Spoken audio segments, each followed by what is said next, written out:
Hi, and welcome to Serenity in Leadership's series on leading responsibly with integrity and purpose.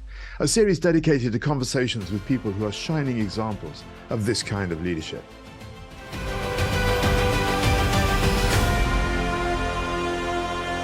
I'm Thom Dennis, and today I'm honored and delighted to welcome Sally Penni MBE.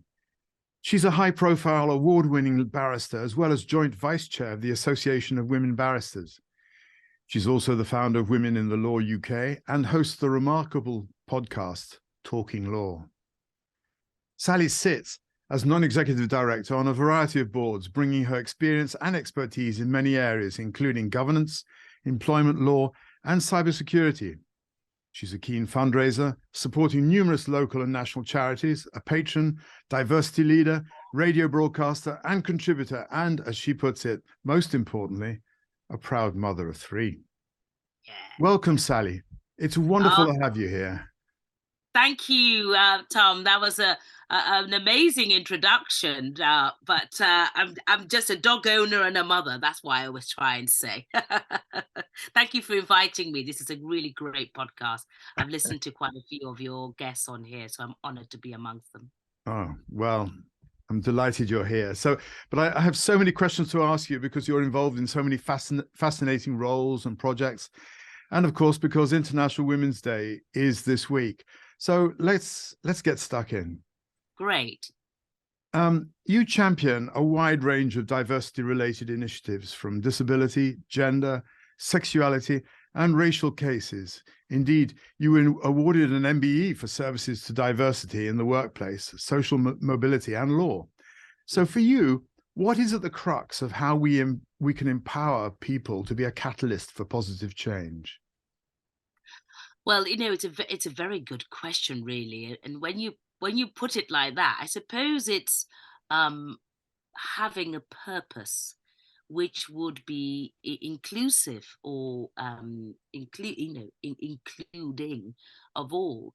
And when we talk about diversity now, I've noticed people use the words belonging, and that sense of making sure the different protected characteristics belong. So for me, I think I would probably say it's the crux is having a purpose to care about these issues, not just so they don't end up in the courts where I appear, acting for an organization or indeed for the individuals.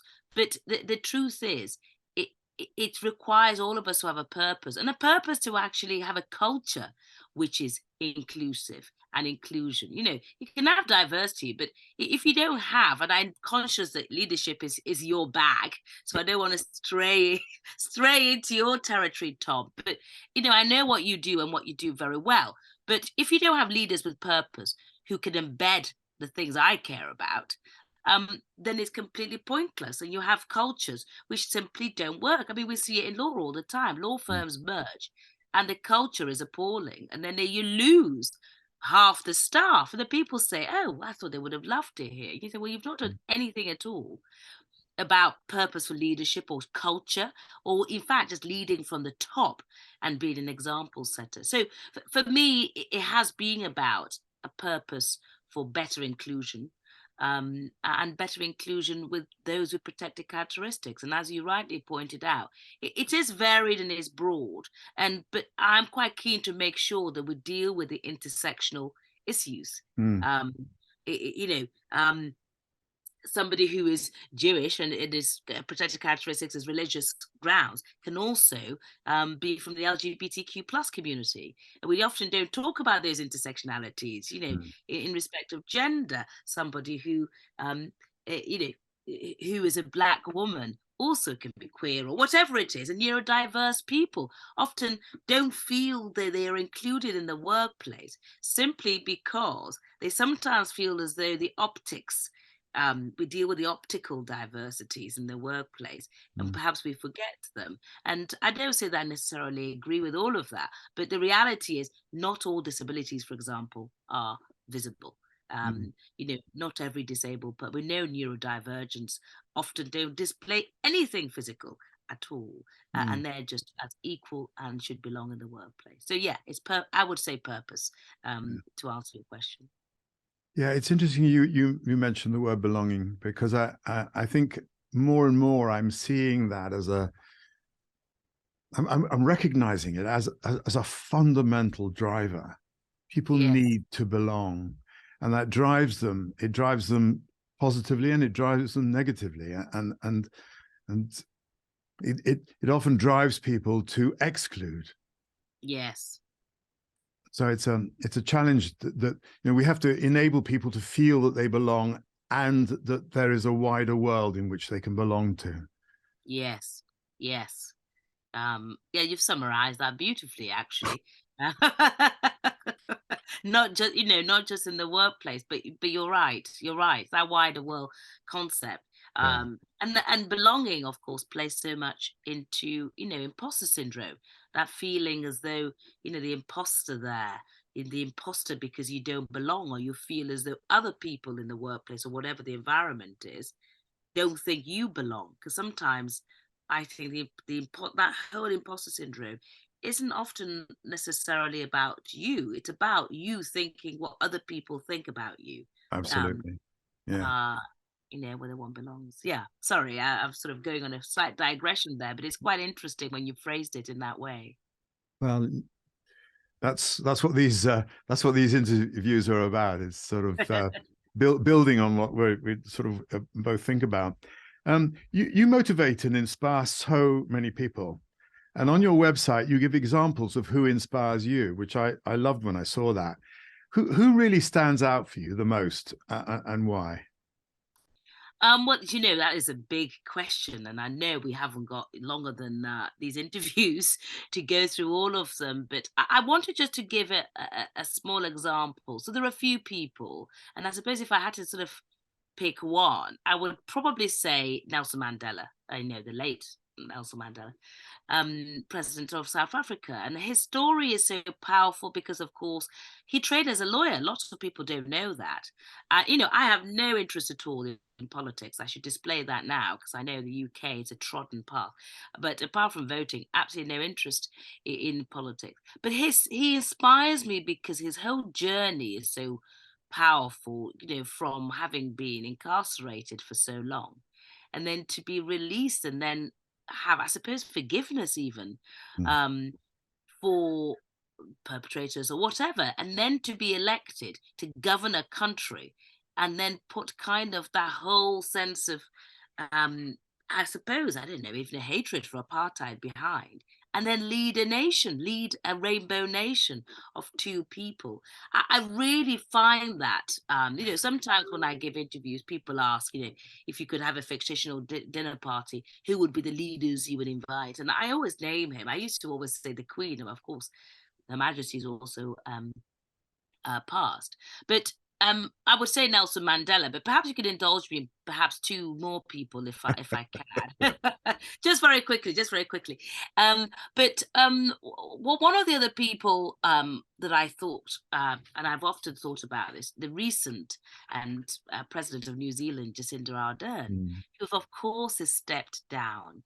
And I don't care what's going on in New Zealand. She may be popular, she may not. I don't know. People comment all the time whenever I share anything about her. But she's really taught us this whole, not because of agenda, but another way of leading. I don't know what you think, Tom, but being your whole self, saying when you're tired, hugging. I always remembered when the atrocity happened and it was a terrorist atrocity. I can't remember whether it was Christchurch, where it was in New Zealand, but mm, she wore a headscarf or a hijab and hugged these families, and she has been open about kindness and empathy, and we hadn't really seen that before. mm, It was tended to be quite sort of alpha leadership, and but and sometimes if we go to gender, I know it's International Women's Day. Women can often be described as a bit soft, and some women leaders have acted like men just to get through the system. mm. um, and I thought that actually, by way of inspiration, she was excellent, and she taught us a lot about not just leadership, but sort of a new way of being and a new way of trying to inspire people, a new way of connecting. with communities, because she was even making videos for like LinkedIn. She went to a couple of pride marches or whatever, Black Lives Matter, all of that. So I didn't want to just stick to Nelson Mandela, and I know he's no longer with us, but I do admire Jacinda Ardern, and I inspire her, I admire her bravery to say, actually, I've got Yes. nothing left. Yeah, and Yeah. I think often, you know, we don't often do that in such a public scenario. Or I'm burnt out, I've given it, and it's nothing to do with Can Women Hack It.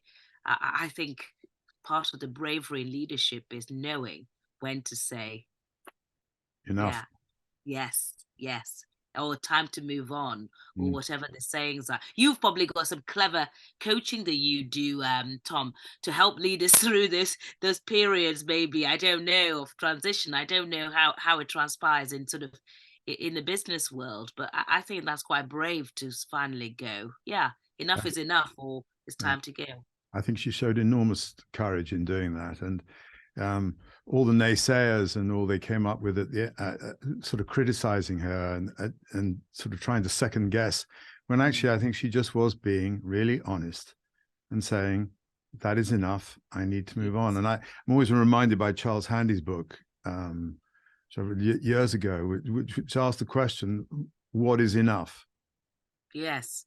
And you can apply that so well. We've just had Bernie Sanders in this country, and he Yeah. was interviewed so many times, but one of the fundamental questions he kept sort of asking indirectly is, what is enough? Mm. And there's so many people who are driven to have more because they've got no concept of what enough is. And so I think that we live in a society where that's very, very challenged. But it's Mm. interesting you chose Jacinda Ardern, because I remember when we first met, Yeah. um, it was at a conference in London, and I remember the keynote speaker was Sophie, the Duchess of Wessex, Yes. and it one of the things that absolutely struck me about her speech, which I thought was inspirational, she was the only person all day who mentioned the word love. Mm. Mm. In the context of how people lead. Yes. And that's really stuck with me. That it's like almost I'm almost frightened to say, because people are going to say, oh, he's so flaky, because I'm just talking about love. And yet that is such an important driver, and we cast it aside to the detriment of everybody. Yes. Yes. And of Yeah. course, Nelson Mandela was the same in a sense, because he came from a place of love. Mm. You couldn't have done what he did without doing that. Yeah. Yeah. And so hard. I mean, yeah, you've got to. I think he must have loved his country and his people, whatever. But you have. He did, and one has to love. I guess, and I don't think it's flaky. I think it's actually saying, um, you know, we don't use the word love. I think we've stopped using it and applying it, even to the workplace. Mm, There was a time when we used to say, didn't we? If you didn't, you've got to love what you do, and if you're not loving it, then you've got to stop. I mean, I mm. don't want people to quit their jobs, but do you know what I mean? If Yeah. everything is becoming a bit of a hassle, um and you're not actually you're not sensing the love. And as I say, you clever coaches and exec coaches, you know what you're doing, but if that's not coming through in a workplace, then it might be time for a change or a different role or a different type of style, um there. So yeah, I think it's important. So true. So you did a TED Talks. You did a TED Talk on how love can conquer hate, and you obviously work with a lot of vulnerable people. Can you Yeah. share any anecdotes about how you have seen love conquer hate? Yes, I can. Well, I can't say much in the court process, but I can say a lot about some other um, uh, ways. Often in the court system, everybody is vulnerable. I was asked this question recently when I went to Newsnight, and we were just talking about the implementation of, the meters, the heating meters, because Mm, of the energy companies. yeah, yeah. And And there's supposed to be an exemption for those who are vulnerable. And the whole issue arose from an undercover reporting, I think, by a journalist. I forget the newspaper. But everybody is vulnerable if they can't afford their bills. And the way we treat them is so incredibly important. And in the court system, it's so important we treat them with love and care. Because where, albeit if they're victims or they are people who have been discriminated against, or whatever the issue is, in the justice system, they've got to be treated with love because they're just recounting their experience. And I think sometimes we forget that. But one of the examples of love conquering hate, if I may say so, I'm glad you mentioned my TED talk because I often wonder if people think it's flaky, is that in the lockdown pandemic, COVID-19, in 2021, we were in the Euro finals, not the one that the women won and brought home. I've got to say that. But the men got to the finals, and to be fair, we were robbed, in my view, by the Italians. So I hope your Italian watchers won't be moaning now. But three young men who all happened to be black, one was mixed heritage, Marcus Rashford being one of them, missed the penalties, and so we didn't win at all. I don't know if you remember that. And I remember watching, one of my children, the middle one, is a very keen footballer. We all watched it because there was nothing else to do in a lot of the period in lockdown. And I thought those boys would come home the next day. There will be buses just to celebrate that the first time in 60 years or whatever, we'd got to a final. And there wasn't. It was just filled with hatred. And not too far from where I live, there's a mural of Marcus Rashford, who's the Man United footballer, who's very young but has used his platform for other means. So, he's been campaigning against food poverty, and food banks, has donated a lot of money. He's done quite a lot of positive stuff. And, what we would say, CSR type issues. He doesn't have to. He can just buy 20 cars like all the footballers seem to, and houses for their mothers. But he doesn't. He's actually used his platform to write books and so on. And anyway, the mural was covered with racist abuse, and it was very upsetting. And he received lots of online abuse because, one of my specialisms is social cybersecurity, cybercrime. Online, everywhere, all three of them, not just Marcus Rashford, wrote to Arsenal, people for Saka. And I was really quite upset for them. And that was pure hate for their missing a penalty. But what happened, which really changed me, and it really motivated me to write a book, actually, by way of anecdote, is that the mural, which was vandalized with the racist language graffitied across, was covered up by local people, national people, with messages of love, flowers, yellow post-it notes, saying, keep going, Marcus, because Marcus Rashford had grown up in this particular area, and not the best of areas, so it's a small tribute to him. But all the language was covered up by words and messages of love. And I found that, albeit that's an example I'm giving you out of the courtroom, that was love conquering hate. There was no sign of it. And it was wonderful because, we could take my children and say, look, racism effectively has been conquered by positivity from allies. And, when I went down there, I actually didn't see very many brown faces. It was mainly allies and what's now termed as, anti-racist, against all sorts of prejudice in all guises. So that example was really lovely, and then it motivated me to write a book about Black history. But that's one example. The other example is sort of in criminal cases where I've seen restorative justice. People who have been victims of the most appalling crimes. Sometimes it's actually dangerous driving. Joyriders. Who have sadly killed a young person, for example, who's just out on their bike or whatever. And the families have found a means to forgive them. And I find that quite hard. I'm not sure that I would be able to do it myself, but I found that is love conquering hate in a system, because, in those scenarios, my role is just the advocate, acting for the family or for prosecuting the cases. And I've seen that, and I think it's so powerful. And on other occasions, where victims of crime have met the perpetrators, to explain the effect of the offences. This is with my criminal law head on. Yeah. And I think that has been quite powerful, where, you know, seeing love in action, you know, in a different way, but there's got to be love there. Otherwise, there's no gain. Do you know what I mean? Yes. You know, it's a different form. So I've seen it in those different ways.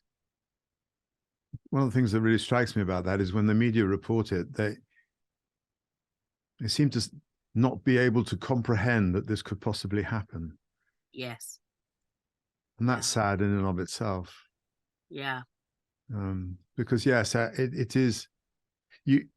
I don't think you can know how you would react until you're in that situation, and you know, hopefully one never is. Yeah. But, yes. But you know, in some ways, these things can bring out the best. Yeah. You never know. You never know. Yeah, unexpectedly. So I've been reading your articles you've just been putting out on LinkedIn, and you work in many areas of law, including employment law. Yes. What do you see as the trends in leadership today, both good and bad? And I know you were really reflecting on working from home and how you were looking particularly at law firms, but all firms are having this real challenge about I want to restore things back to what I know and I understand, whereas the people who are working for you are saying, I've had time to think, and I don't want it to be the same as it always was. Yes. Well, yeah. You've hit the nail on the head. So the first thing is hybrid working. I must have this conversation so regularly, you know, with the senior leadership saying, we can't get people to come back to the office, right? And it's not just, you're right, it's not just law firms, but with the, sort of my women in the law hat on. And yeah, they're saying, well, we don't want to go back to how it was. You know, and they're saying, well, how do we get them back? Is it puppy days? Is it parties? Is it Zumba in the basement? Is it gym membership? I mean, my husband, who's never been a member of a gym, suddenly, has been offered a gym membership. So he's asking me, you're a member of a gym, where are the good gyms? You know, and I'm saying, are you actually going to go? It's a complete waste of money. You know, and so, I mean, by way of, that's just by way of example, but, you know, trend number one is getting people back into the office, but what for? You know, what's happened is a revolution in the pandemic, hasn't it? So not just support staff, but, you know, the billable staff, as I often will call them, in organization, the senior leadership, who are saying, yeah, let's come. But then everybody else is saying, I don't want to sit for 2 hours to come in an office. Yeah. And then the second thing is this. And I think this is, there are three things really. So the first thing is hybrid work, and the second thing is culture. Because what was the culture like before? So you might have worked somewhere, and these have been, it is a trend, because suddenly people are saying, well, yeah, you've sent me a cheese package and you want me to do some sort of, you know, team bonding, but what are you actually doing about sustainability and, you know, climate crisis, right? What are you do? What's our culture? What is the culture of our business going on? And can you tell me, please? And so I'm not quite keen on coming in, because I'm quite happy doing, you know, most organizations are 3 days in, 2 out. A lot are not. A lot are the other way around, 2 3s. And the third trend that I've noticed in these articles is about leadership. What are the leaders in the organizations doing? Because often the leaders are saying, well, we're in, where's everybody else? And you say, well, okay, but what's your leadership style? And who are you getting in? And if you're in, are we going to actually reward presenteeism and not appraise absenteeism? Because it's not really absenteeism, is it? Because there's still flexible working, hybrid working. So there's some of the trends. And then the fourth thing, if you can just indulge me, is burnout. Because Gen Z is saying, yeah, isn't it great working from home? We don't have the commute, blah, blah, blah. But they're burning out because they don't seem to log off. Yeah. The systems that they're working on, or whatever the working patterns are, not just Gen Z, but generally. Now, that's got two issues. One, The flexible working, childcare costs, those whole issues which are still going on in the gender space. And I know it's an International Women's Day, so I've got to cover that if you like. But those women who are effectively part-time workers on the 3 days are tending to do 5 days and being paid for 3, right? Mm. Which is something that from my employment practice head on, not a big fan of. But if it works, it works. But employers have got to reward that properly and not demand attendance inside. So that's the first thing. The second thing is this issue of burnout and the well-being. Happier workers and those looking after their wellness are more productive. So actually, what are we doing? So if you're asking them, because lots of firms and businesses say it's a real problem getting talent, and we can't recruit the best talent. It's not just because of Brexit and strawberry pickers. We'll all be eating our own green strawberries now because there's nobody to pick them, to import them or whatever. It's not just those issues, but the talent and the quality of talent in the economy is saying, actually, I'm not sure I want to work, as you rightly pointed out, Tom, as I did before. And if I'm going to work, I want to know what leadership is going to be, what the culture is going to be, and are you going to be agile and flexible and respect my well-being? So there have been really interesting spaces, and I noticed loads of people have been getting in contact with me. I'm afraid I haven't replied because I've been in court, but about it, leaders who are saying, oh my God, you're spot on about these trends. It's happening in my sector as well. How are we going to deal with it? And maybe just let me say this, in those trends, I think one of the ways are we need to actually pay for exec coaches like you, Tom, who actually know what they're doing. They don't have to be sector specific, but in the legal space where I am, we need to actually get people in from outside the sector. In the legal space, we love people who are ex-lawyers, who are coaches and trainers and whatever they're doing. Yeah, in the exec C-suite, we love those. Actually, I think we need people who have come from different sectors to bring the learnings in for us to learn from. And I think that would be a really useful thing. And conversely, in the business space, they need to be saying, who have we used coaches or exec coaches or whatever before? Have we looked at our culture? Let's get some specialists in. And I'm sorry that sounds a bit sort of pedantic, but I'm an expert in my field, so are you. So I'm not going to skimp around the corners. And I think profitable businesses, we know diversity works. So use more diverse experts, I think, in addressing these problems. Because I don't know what you think. I don't think the answers are very simple, actually, or straightforward. They often are. It's for many reasons. I think just being an external, you can actually say things that somebody from Winside simply couldn't say. Yes. They don't have the permission. And if you look at around at the sports world or the music world, you'll never see a concert pianist who doesn't have some sort of coach. Yes. They practice, they rehearse, they practice, but there's someone who's watching their style and listening to them. Same in sports.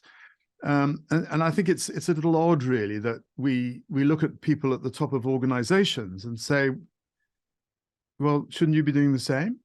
Yeah. What is there that's telling you whether you're on your game or not? Yes. Yes. So I think it's quite a powerful argument. There's one thing that in terms of change and challenges for leaders that has come up quite recently, and I don't know whether you've come across sort of conversations about that, and that's the 4-day week. The experiments that they had in the West Country have come out so positively. I mean, extraordinarily positively. And I can just see so many sort of leaders saying, I've got a deal for working from home, and now they don't want to come in. I've got to pay them the same amount, and they're going to work 4 days a week. But you've got to go back to 1926 or 29, I can't remember, when Henry Ford reduced the working week from 6 days to 5 with the same amount of pay. And so we had to wait almost a century for someone to think, well, maybe we could extend this. Yes. Yes.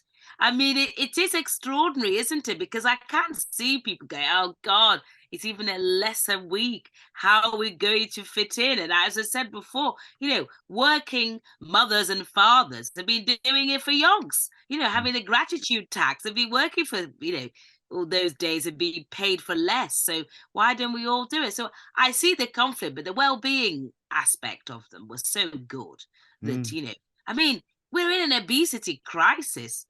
Quite frankly, if you look at all the health benefits, yes. one day less, nobody's going to be sitting on their backsides, aren't they? The reality is they're probably going to be working some of it. But if we can get people walking in the countryside or whatever, great, bonus. And then they get back to work. Why not? If people want to brew beer, why not? Triathlons, I'm doing this walk every day for prostate cancer, which affects, a man every 40 minutes, which is an astounding, horrible figure. Yes. But if people are doing that, so what? Fine. But it's an interesting, and I really think we have to embrace the changes, albeit screaming and kicking, Yeah, and look at productivity. exactly. You know, um, Exactly. yeah. So the theme for International Women's Day this year is Embrace Equity. Yes, we have to do this sign, I think, embracing. I can't quite That's do right. it. That's right. I That's know. right. See, we need to do more. Well, I need to do more yoga. So, how important is it for men to be involved as allies for women? And are you seeing progress in this area? How can we enroll men in a conversation when the likes of Andrew Tate, even if he's still in prison, are being so influential and undermining equity? If you think they are, Yeah. of course. Yes. Yeah. It's a great question, and it's a big question, Tom, because firstly, um, you know, crucial. Men are crucial to this whole conversation about embracing equity and male allies. We can't just be talking to what can feel like an echo chamber. And I say that as somebody who set up, a professional development organization, Women in the Law UK. We need to engagement, and we've got male members who are saying, how can we assist with certain areas? How can we assist with retention and so on? So crucial. And the whole issue of Andrew Tate is very worrying for all of us, not just with my legal head on, but the thought of, my sons or your children, all our children, who see professional mums and dads, or two mums, two dads, whatever the family setup is, then accepting the words of somebody, contrary to all of the progress that we've made, is astounding and worrying Yeah. in every way. I mean, I don't say silencing him is the answer. That's a different thing. I think we need to have the conversations about what's going on in our society. And is there a perception maybe by our young people, particularly our young men, thinking, oh, we are now sidelined, or we're being secluded somehow, and this chap is speaking sense, because actually the statistics don't say that things are so great for women. And whilst we talk about a lot of these gender issues, the reality is quite far and few between, far and few between. And actually, the whole Andrew Tate has made, certainly for me, made me think, when we're often talking to girls about career progression, role models, and so on. I think we need to be talking to boys. I think we need to be talking to young men. I think we need to be talking about, role modeling, gender issues, my career, your career, and seeing women in all guises, and that it's not perfect, but we need them to be on the conversation, and particularly younger men. So I think perhaps that's probably what's happened, and it's created a void for the Andrew Tate, and there are others, types, to be having a conversation about the exclusion of men, or so on and so forth. And actually, toxic masculinity, this idea that, all men want to be on a bike cycling in lycra. He says nonsense. Or all boys want to play golf. He says nonsense. There's a whole issue about toxic masculinity, which are very different, and it's a generational thing. So I think we need to bring the conversations back down, because it is a difficult one that this has happened, and it has such a huge following in so many ways, that I think we need to be having more conversations with our boys, with our sons, with our nephews, and with our friends' sons, who may not be having the direct conversations with us. Yeah, it is a huge subject, this, and it's something that I'm experimenting with now with some organizations, is going in and talking to them about having men's groups not to exclude women, but to as a first step to allow men a safe space where they can talk about all the things that society has told them they're not allowed to talk about. Yes. Because we are so lacking in role models today. Yes. That actually, I think there's more of a responsibility that's falling on the corporate world to understand that whether they like it or not, they are role models.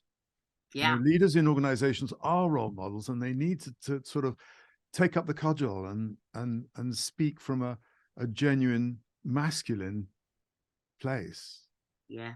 Yes. And then, once we've sort of started to do that, then we can bring men and women together and they can listen to each other, because that's just something that isn't happening at all.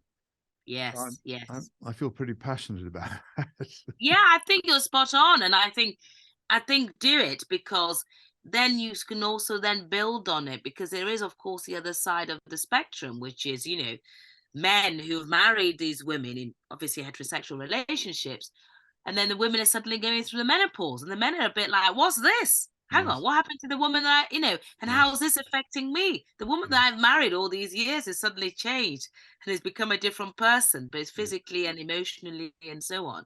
And they don't know how to deal with that. No. And we're not talking about that actually as well. And because on a bit of, I don't want to bring us down, but we know male suicide is rife. I was doing some fundraising in lockdown because I was so shocked by the statistics. So, and as a mother of sons, I have 2 sons and a daughter, it's really important. So I think you should be doing that. I think we should be going into corporates and saying, actually, you're role models, and what are you doing about the conversations? To work. So yeah, keep me posted on that. I love the idea of that. I shall. So Sally, we're running out of time. Okay. Just to finish off, can you give us 2 of your top tips based on the evidence you've seen through your work on how to improve workplace culture? Oh gosh, top tips. Wow. Well, I think you're the clever person out of us. So the first thing I think is we need to have a desire to have conversations about culture.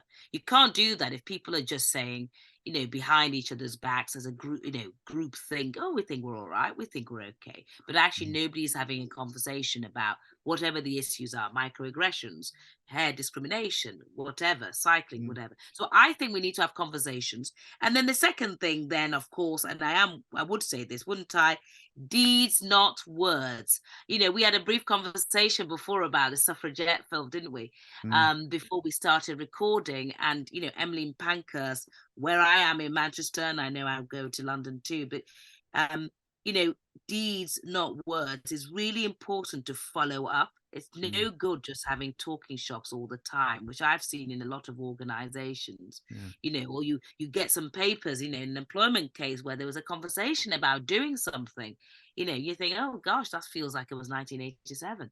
But, we've got to act upon it. If we say we're going to do something, we want to do something, it's no good just having tick boxes about culture. Let's actually embed, ask this staff, what would be great for the culture, what's working and what's not, and do we actually want to change it, and using kind of, the profit margin, because sometimes I feels a bit like these are all niceties, sometimes in organizations, and I don't think they are. I think we really got to invest in the things we've learned, especially post-pandemic. So I would say those, start with conversations, but deeds, not words, and embrace equity, which gets me back to your International Women's Day scenario. Sally, thank you. Thank you. Not at all. Just to finish, you're walking for charity for a prostate cancer thing. If somebody has watched this and feels like they'd like to support you, how do they do that? I think you just type in my name or type in Just Giving, and it's Sally with a Y, Penny with an I. Or they can follow me on LinkedIn, and I'm just constantly following it. So it's 11,000 steps, although I walk a fair bit with the dog before I go to court, and then by the time you go to London, it's beating that, and it all goes to prostate cancer charity. Fantastic. Brilliant. Well, thank you so much. It's been really super to speak with you and to hear your experience and your ideas and your thoughts.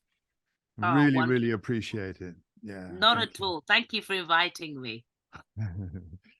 All right. Well, take care, and your good wishes for International Women's Day and on into the year. Brilliant. Thank you. And thank you for being a great ally, Tom. It's really good. And we need senior men like you and role models and experienced leaders to really push forward whatever the agendas are, particularly in this space, whether it's leadership or culture in the main, but also on diversity. Thank you.